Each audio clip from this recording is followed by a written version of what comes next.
Good morning, everybody. Boker Tov Shalom, and welcome to today's modern day mitzvah as we're learning about mitzvah number 41, the mitzvah of honoring your parents. Tough one. This mitzvah, I believe that it's probably the most challenging mitzvah in the entire Torah. Rob, what do you say? Would you agree or disagree that this mitzvah of honoring your parents is probably the most difficult mitzvah in the entire Torah? Yes. You know what? It seems so simple, and yet when you talk to people about their actual life experiences, it is difficult. Part of the reason why I think it's so hard is because we live in a culture today where we like to do everything easy. Everything's got to be easy. It's got to be instant and it's got to be easy. And if it's difficult, what do? Cut it off.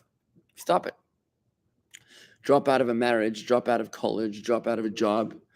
And if the relationship gets difficult, then you drop out of the relationship. So people will divorce their parents or divorce their spouse or divorce their children if they're difficult. Yet the Torah doesn't give us that option. Remember, what's the definition of insanity? Doing the same thing over and expecting different results. It's not about the results. My point is that it's not but it's not about the result. It's not about the result. This mitzvah is about the journey, where it's about the act of honoring, and we're going to talk about that in a moment, what that entails. It's about the act of honoring, not about the harmonious relationship that ensues. I can't think of anywhere else that you're supposed to tolerate abuse. Really, I mean, I think about loving your fellow Jew like yourself. You're supposed to love your fellow Jew like yourself. Okay. I mean, maybe that is similar, but I guess there's enough fellow Jews to go around that you can choose to spend your time with the good ones. But when it comes to your parents, there's only two or one. And oftentimes they are a different mindset. They're of a different generation, highly critical, with often extreme personality disorders that you hear about, and you gotta swallow it. You gotta just handle it. Here's the issue, and I'm sure you'll discuss this in a moment. What is the meaning of honor? What does that mean? Does that mean you have to be friends with them? my 2-year-old. Or does it mean that you have to make sure that they're not in danger, that they're not hurt, that they're taken care of, that they're not homeless, that they don't go hungry? My 4-year-old daughter Devorah came to me the other day and she said, "Tati, you know what I just learned? My 4-year-old came to me the other day. She said, "Tati, you won't believe what I just learned." I said, "What did you just learn?" "I learned today that you're not allowed to sit in your Tati's seat." Is that true? I said, "Yep, it's true.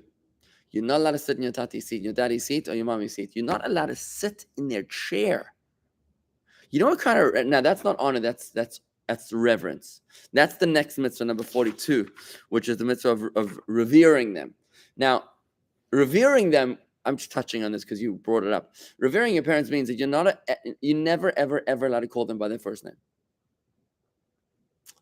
You never, ever, ever. You know, when you stand in court, you don't say, "Hey, Laura, what do you think?" You don't do that. You say, "Your Honor." Your Honor. When you address someone that way, it changes the whole tone of the conversation. You don't call your parents Joe. You don't say that.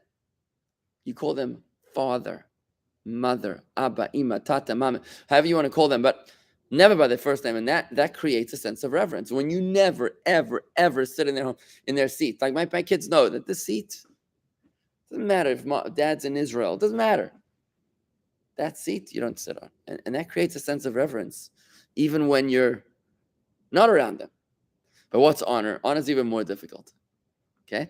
So you ask a good question. Good morning to you, Elaine and Corey and Ed. Shalom. Okay. So this mitzvah is like this. It is a positive commandment. Number 41, to respect one's father and mother, as scripture states, honor your father and your mother in Exodus 20:12. Now, what is honor meant here? One is to provide food, and drink and clothing out of the father's money. But if the father has no money and the son does, the son is compelled to sustain his father according to his means. And he is to attend upon them, his parents, in the way that a bond servant attends upon his master. He is to honor them even to honor them even after their death. Whoa. Okay, so you got to feed, nourish, and clothe them. And you got to do it as a bond servant attends upon his master. Now that's big. That's very big.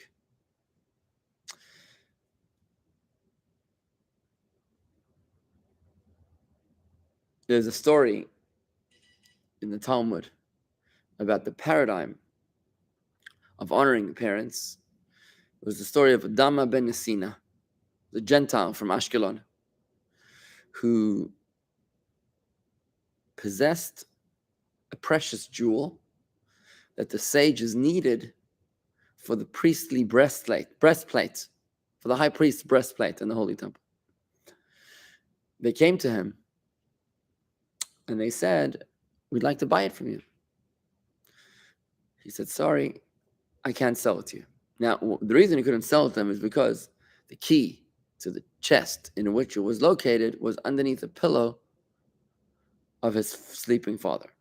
He said, "I'm sorry." So they upped the price. They offered him, say, $500,000. He upped the price, $700,000. Before they knew it, they were like at $1.5 million, and he wasn't selling. I can't remember all the details of the story right now, but... And his father wakes up, and he tells him the story. The son tells him. Yeah, what would the father react to that? He's like, "Oh, I'm so proud of you, my dear son, for not having woken me. I'm so proud of you," right? This father would have said to his son, "Are you out of your mind? Who raised you? How did you walk away from a deal? Somebody offered us $100 million for the house and you didn't sell it? Seriously? Like, what's wrong with you?" Clearly, the story was dealing with a father who was mentally deranged. A father that would not be able to understand the reason why he was woken up. And yet, the Talmud uses that as the example of honoring one's parents, which means even if your parents are mentally deranged, and this is huge. It's huge because most people that have problems with their parents, they say that their parents are mad, or they're crazy, they're evil, they're I don't know, they're just unmanageable. So the people don't get along with their parents. They say, "My parents are out of my mind, and out of their mind. I don't want to touch her with a 10-foot pole." That, my friends, is where the mitzvah of honoring your parents begins. When you're dealing with a parent that is out of their mind, crazy. Another story in the Talmud is of one of the sages who would represent the Jewish people in the Senate of Rome or Caesarea or something. And he would sit amongst the Roman senators, and his mother would come to him, and she would beat him with a shoe in front of all the other senators. Can you imagine? She was out of her mind. And she would spit at him. So instead of defending himself, the rabbi would sit there humbly, and when she dropped her shoe, he would pick it up and give it back to her until she's finished. That's how you're supposed to honor your parents. Now, this does not come easy. This is very, very, very, very difficult. And does this include parents that are just plain difficult? Parents that just bear grudges and show favoritism and can never be pleased, can never be satisfied. Like the story of this Jewish mother that tells her son how to visit her in her Florida condo, her new Florida condo. She says, when you arrive at the airport, you take a taxi and you come to this address. And when you come to the address with your elbow, you push the intercom. Then when you come to the elevator with your elbow, you push up. And then with the elbow, you push 7th floor. And then you come to my door. And then with the elbow, you push the bell. She says, "Mom, I got it. But what's up with the elbow? You're not going to be bringing anything." Rabbi, so far, and I don't have it in front of me, so there'll probably be more explanation. But so far, all you've discussed by honoring is feed them, clothe them, take care of them as a bondservant would. Okay. That's a lot. Take care of them in that way. Take care of them, but there's nothing in there about having to deal with abuse and being friends with them and all of that. Absolutely, there is. So continue. It says a bond servant attends upon his master. Yeah. That's Bondservant is not a friend to the master. Bondservant is a the word is tolerance. You're supposed to tolerate. You're supposed to tolerate whatever they give you. You can't pick and choose. You can't opt in, opt out. The bond servant is in for life, indentured. You're stuck. That's what the son's. I think that means the bondservant. I think that means that no matter how dirty the task is, that's what you have to do. If it's cleaning up after them or whatever. Okay, so it could be dirty physically. It could be dirty emotionally. I don't know. The bond servant doesn't have the option to say, actually, you've hurt my feelings, and I'm not going to do it now. Just one point I want to share with you is that the mitzvah of honoring your parents was given to the Jewish people while they were in the desert. It's one of the 10 commandments. Yeah, but isn't it interesting that it was given to them while they were in the desert? Because in the desert, what do children need their parents for? Nothing. In the desert, their needs were all miraculously provided for by God. They had the clouds of glory, which were giving them shade, air conditioning, protection from the weather. They had the manna giving them food, the well of Miriam giving them water. They had Moses giving them inspiration. They needed their parents for nothing other than for conception. That's it. Parents were needed for conception and childbirth, nothing else. Even their clothing would grow with them. Then you go to the bathroom, no diapers even. Can you imagine? They didn't even change their diapers.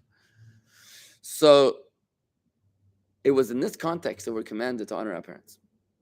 Very powerful message here. We honor our parents not because of what they did for us or did for us lately. We honor our parents for nothing more than the fact that they brought us into this world. Zehu. No, 3 partners are needed to bring a child into this world. Mother, father, and God. Mother and father provide the body, God provides the soul. So it's within that context that we're introduced to the mitzvah of honoring your parents. And that's why it's a massive misconception to say, well, my parents have been nasty to me. My parents beat me. They abused me. They favored this child over me. It doesn't matter. You're still supposed to bear that trauma and proceed with honor. Let's see the rest of the details. If one's father tells him, go get me water to drink, and there is some other religious duty for him to do, if that duty can be done by someone else, he should occupy himself with honoring his father. But if that duty cannot be done by someone else, he is to carry it out. And it's quite a different matter, though, if his father tells him to commit a sin. What do you do now? Catch 22. The very same Torah that tells me to honor my father tells me not to break the Shabbos, but my father told me to break the Shabbos. So what do? That's right. The reason is that what you do is if your father tells you to commit a sin, even if it is a misdeed only by the law of the sages, he is not to listen to him, for all have the duty of honoring the blessed God. You and your father are obligated to serve God. So if your father tells you to defy God, then you can't do that. The only reason you're honoring your father is because God told you to honor your father. Right? And by the same token, the overriding principle in Jewish law is that you can break any commandment, any law, in order to preserve life. Correct? All right. So if you are being driven mad physically and mentally by an abusive parent, then can't you disobey that law in order to preserve your own life? Ooh. Let's see if you have an answer for that, Mr. Rabbi. So you're saying if somebody drives you to the point that you're plotzing, Right. you just Inside and outside. cannot handle anymore. It makes you physically sick.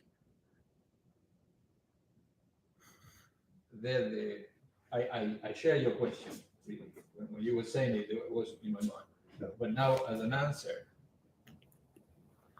we feel the way we take the things with our mind, right? So whatever stress is not something that comes from outside, comes from inside.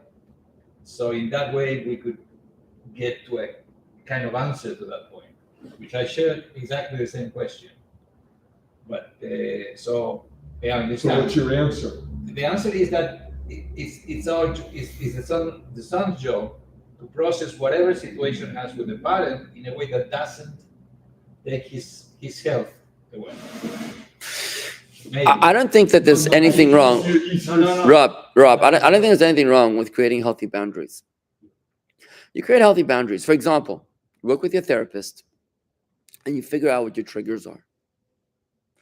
And you proactively, preemptively approach the conversation and the relationship with not talking about certain topics. For example, we have a member of our community who's observant, and his father is deeply resentful of that. So the father will always try to ridicule and downgrade or downplay any Shabbat or kosher observance. So what he does is that he says, we don't ever go there. There's another family I'm dealing with right now that the father is a big philanthropist of Jewish causes. The son is just fully observant, but the father is less religiously observant but more philanthropic. So he feels like he's got more of a say in the matter. So what happens is that they don't ever talk philosophy. They never talk theology. They talk business. They talk philanthropy, but they won't talk theology. And they seem to get along. I was dealing with another family the other day where, without getting into the details, the daughter-in-law doesn't like the parents-in-law. So the husband decided to go with his wife. And he also doesn't talk to his parents. So the message I want to send through to that son, the husband, is that as your children are growing up without your parents, without paternal grandparents, don't kid yourself to think that you will be having a relationship with your grandchildren when you reach the same age. This is the education you're giving your children, that grandparents are only a thing on the mother's side. Don't kid yourself. What comes around goes around. The way you treat your parents is the way you will be treated. So be very, very, very careful of that. In other words, it's just a different angle on your question. Your question is, I can't handle it anymore. Okay. Well, what about the other side? What about when you'll be 96 years old, right? Would you like to be all alone without, hearing from your grandchildren, God forbid? I think that it's a very, very powerful perspective. Now, bear in mind also that honoring your parents is it's a corollary of honoring God. It's the ability to recognize, to have the humility, to embrace and recognize that which came before you. An arrogant person says, I am who I am, and I created myself. And I am the be-all and end-all. I don't have gratitude to anyone that came before me. But a humble person says, I'm grateful to that which came before me, to God and to my parents. By the very fact that they came before me, that they're the chain and the link that came before me, that alone makes them worthy of being respected. Because if not for that, if I sever that link, then I am lost in zero gravity. What tethers me, what grounds me, what keeps me connected is my link to my parents. So it's a whole different perspective on that. Now, I'm not saying it's easy, but I do think that the answer to your question is healthy boundaries. So you don't need to be a glutton for punishment. You don't need to be living near your parents. If you can't handle it, move away. Call them every week, once a week, maybe twice a week. Have shorter conversations, but you don't have to engage and endure that humiliation and embarrassment. Now, that being said, relationships with parents don't terminate upon death. On the contrary, they improve. Because all the parents' imperfections, their critique, their personality disorders, are all illnesses of the soul that are healed upon death, because they're illnesses that aren't natural to the soul. The soul is pure, and it just was in a flawed body, I guess. So now that the body is no longer, now the soul is pure. Now you can connect with them in a healthy way. So by saying Kaddish, and by doing the Yartzeit, and by doing the Yizkar, and by giving charity in their memory, and by following the observances and speaking about them and visiting the grave and teaching your kids about them, what you're doing is that you're honoring your parents, deceased. Any other kind of connection, spiritual connection with the person that passed away? Is there a spiritual connection? Of course. I don't understand the question. It's more than connection, maybe communication. Are you asking a question? Yes. Is there a spiritual communication? Of course there is. Of course. In fact, many people I talk to, I ask them, have you been contacted yet? When they lose a loved one, I'll ask them, have you heard from your mother? Have you heard from your mother yet? No? All right. Think about it. Does it come through? It's not necessarily language. It could be through an event or a sign. Yeah, like Hannah yesterday, 2 days ago. Hannah was at the Ohel, my wife, and for a few minutes we forgot that it was her grandfather's yahrzeit. Gershon Mendel, the rabbi of Italy. As we walking by, we see him on the video talking to the rabbi. So Hannah actually wrote somewhere. She said, a hug from the other side. You know, what are the odds? You know, I see Corey's been commenting here, but it seems like it's been concealed. Corey, what's going on in here? The suspense is increasing. Okay, so let's go a little further. Just wrap it up. So honoring one's father takes precedence over honoring one's mother, since both he and his mother are obligated to honor his father. The mother is obligated to honor the father more than the father is obligated to honor the mother. Even though it's an interesting thing, because the father has to treat the mother with more respect than he has to treat himself. So it's a bit of a two-way street here. But the mother is obligated to honor the father as well. So there's a precedence. If anyone slights the honor of his father or mother, he disobeys this positive commandment unless he acts with their knowledge and consent. For example, my brother's a doctor. He wouldn't want to operate on my parents unless, in the extraneous circumstances, he does so with their consent. He has to do what he has to do. A woman also bears this obligation, but what her husband prevents her from doing in this regard, she is free of doing. So in other words, she does have to acquiesce to her husband's wishes. So when her husband prevents her from or limits her honoring of her parents, she does have to give him precedence. So for example, if the husband says, we're not going to your parents for Thanksgiving, then she doesn't have to say, I'm going anyways with or without you. This mitzvah applies everywhere and always. Tomorrow or next time we'll do this, we'll continue the mitzvah of awe, reverence of the parents. But this is a lot to swallow. It's a big pill to swallow. Remember, at the end of the day, it's a chok. It is a decree that is irrational, as opposed to the mitzvahs that are rational, and as opposed to the mitzvahs that are testimonial, that remind us of something, some historic event. The mitzvah of honoring your parents is irrational. Makes no sense. We do it only because that person gave birth to you. Your parent might be crazy. They might be of a different social class. They might be, God forbid, memory retention issues. They might have anger management issues. They might have life in shambles. They might not be the right role model for you or for your children. There might be a downright negative influence on your life. It's completely irrational, but you're supposed to go with it anyways. Bite the bullet, proceed with caution, and bear in mind that what you're doing is holy. Every moment that you are with your parents, honoring them, you are doing a holy, holy mitzvah. I remember when my father would visit his parents in Israel when we were growing up in South Africa. In his diary, he would write, Kibud Avayim, which means honoring father and mother. That was how he listed the trip, honoring father and mother. All right. Winston, which soul interacts with honoring our parents? I would say the whole soul interacts with honoring your parents. However, after they die, only the nefesh, the lowest part of the soul, remains at the graveside, and therefore that's the part that you can visit when you go to the grave. But other parts of the soul are always available to be connected with, and it's a very spiritual concept.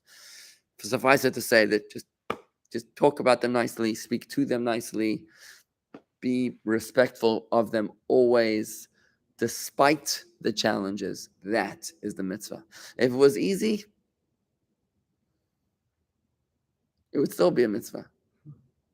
Just a quick perspective as I wrap it up. A chassid once came to the Tzemach Tzedek, and he said, the Torah Chabad Rabbi, and he said, Rabbi, what should I do that I have no desire to study Torah?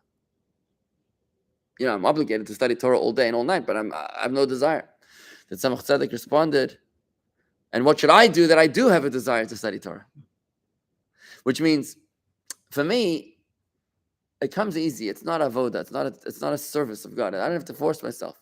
It just comes naturally to me. But to you, every single time that you study Torah, you're breaking yourself. You're serving God in the most beautiful way.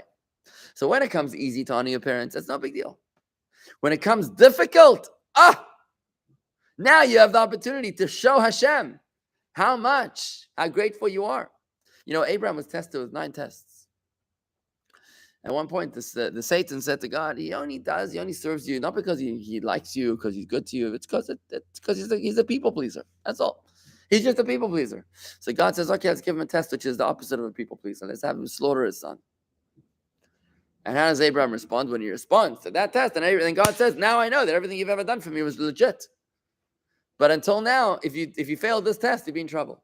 So when you can force yourself against your nature to do the mitzvah, now you show that you're a real Jew. All right? There's also the mitzvah of Yitzhak, that he respected his honor. Oh yeah, there's a big honor there. He was like, Dad, I don't know what you're doing. He was 36 years old. Yitzchak was 36 years old at the time of the offering of the altar. He didn't say, Dad, let's talk about this first. All right? He was like, Dad, whatever. He didn't say that, right? All right, guys, have a lovely day. Shalom, everybody.